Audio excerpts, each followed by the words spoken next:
En este punto del curso, primero os tenemos que felicitar a todos y todas las que hayáis llegado hasta aquí. ¿Por qué? Pues porque ya tenemos las bases de GitHub Actions asumidas, ya hemos visto un poquito cómo jugar con la infraestructura en esas acciones y demás, Docker y tal, pero quedan 3 bloques súper interesantes. En este primero vamos a dar un pequeño paso atrás para ver cómo se instala o cómo se ejecuta un workflow de GitHub Actions en cada uno de los ecosistemas que ahora analizaremos y empezaremos por PHP. Entonces, os pedimos que a pesar de que no estéis en este ecosistema, ni que sea veáis el vídeo así a dando saltos para ver similitudes y diferencias con vuestro propio ecosistema. Porque es muy curioso, más que las diferencias, las similitudes. Exacto, entonces, si somos capaces de ver esas similitudes y diferencias, ostras, eso significará que estamos entendiendo guay el concepto de GitHub Actions y luego ya avanzaremos. Una vez sentemos esas bases de cómo realmente hacer un workflow para nuestro ecosistema, pues avanzaremos y veremos cómo se le añaden ciertas complejidades de, oye, entornos para microservicios y tal, pues lo bajaremos al terreno con local stack y demás cositas para moquear AWS, digamos, y cositas interesantes. Así que sin más, vamos al turrón, Rafita. Entonces, esto recordamos, la de PHP ya la hemos visto, vamos a volver a explicarla por encima, pero esto es literalmente cómo usaríamos un CI en nuestros entornos de trabajo del día a día real. Lo primero de todo es hacemos el checkout, que ya lo vimos, V1, V2, en este caso da igual. Y después instalamos las dependencias. Aquí cabe decir que los nombres que le pongamos a los programitas en el makefile suelen importar, no suelen importar. Normalmente make composer install está bien porque te está diciendo lo que estás haciendo. Mis dependencias instalan desde Composer. Pero quizás hay un estándar en makefile que viene desde los 90 de C, que en lugar de llamarle make compose install, llamas make deps. Y me da igual que sea con Composer, que sea un git clone de cosas o lo que fuera. Aquí un poco a convención de equipo.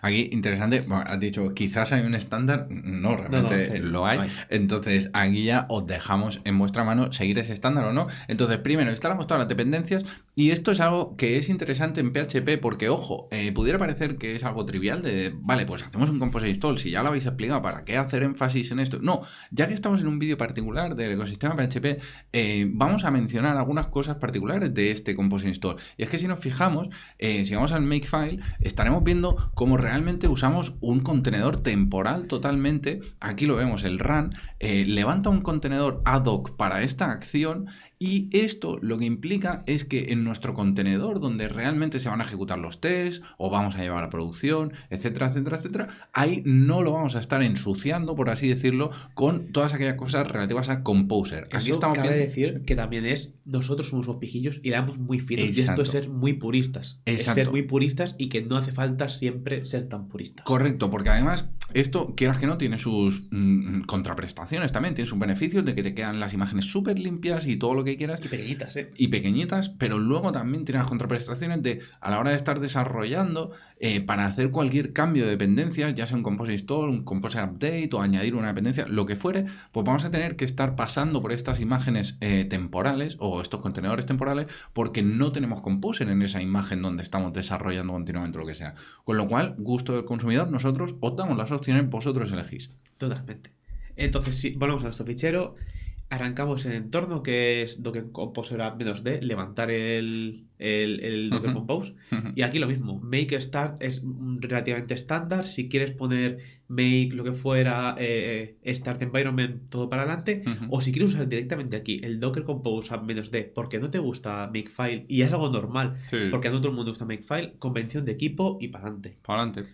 Después, esto de truquillo sirve para todos los tipos de base de datos, cambiando un poquito la sentencia, depende de cuál fuera, si es un SQL Server o lo que sea.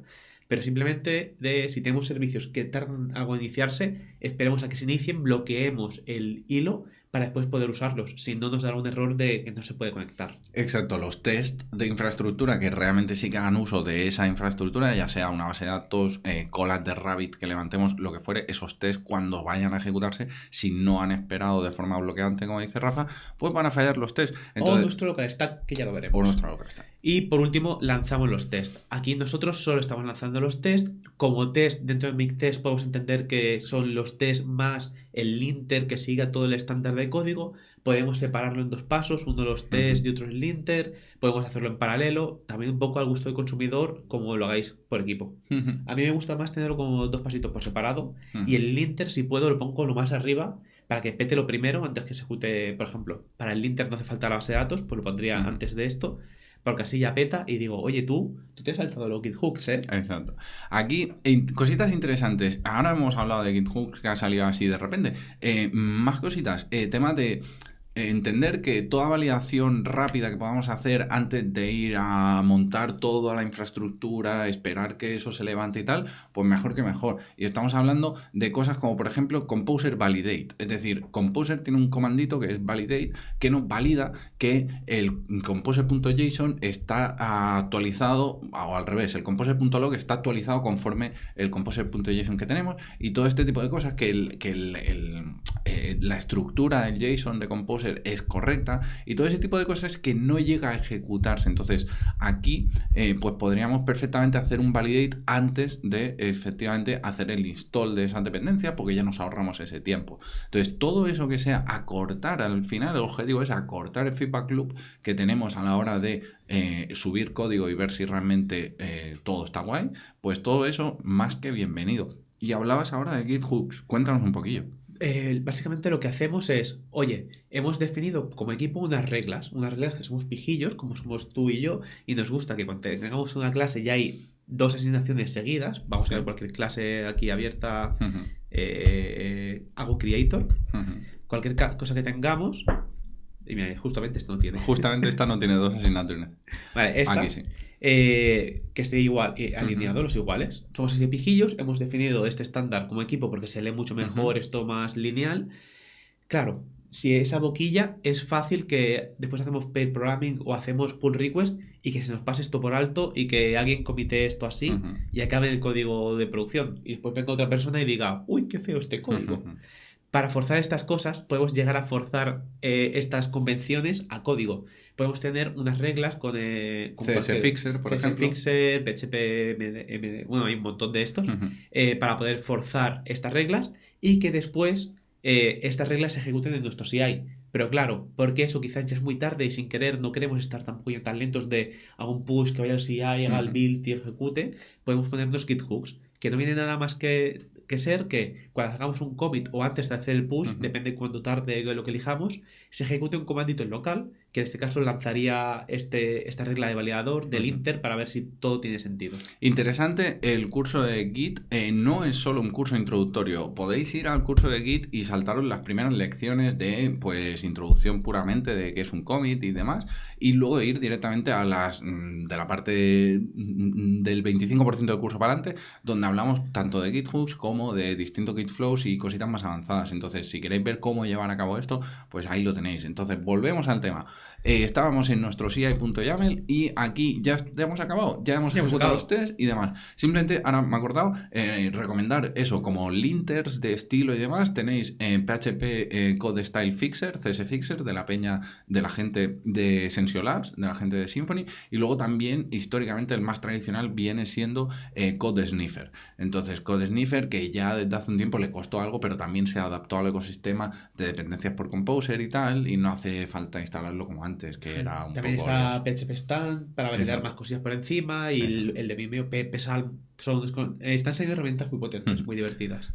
Y por último decir que estáis viendo que aquí no hay caché y tiene un sentido. Nosotros tenemos la regla, por ejemplo, de equipo de queremos que los tests, que toda la build tarde menos de 10 minutos. Mientras tardemos menos de 10 minutos, todo bien. Y en el momento que veamos que ya nos estamos pasando esta línea, veremos cómo optimizar todo esto, veremos cómo poner la caché, veremos cómo hacer una imagen de nuestro Docker y publicarla, que veremos en futuras lecciones.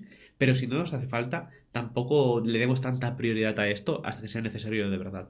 Vale, veremos en el curso cómo utilizar cachés. Ya lo hemos visto. Ya lo hemos visto. Vale, pues perfecto. Pues entonces damos por cerrado PHP y nos vamos a Java. Ojo, interesante. Hasta ahora. Hasta ahora.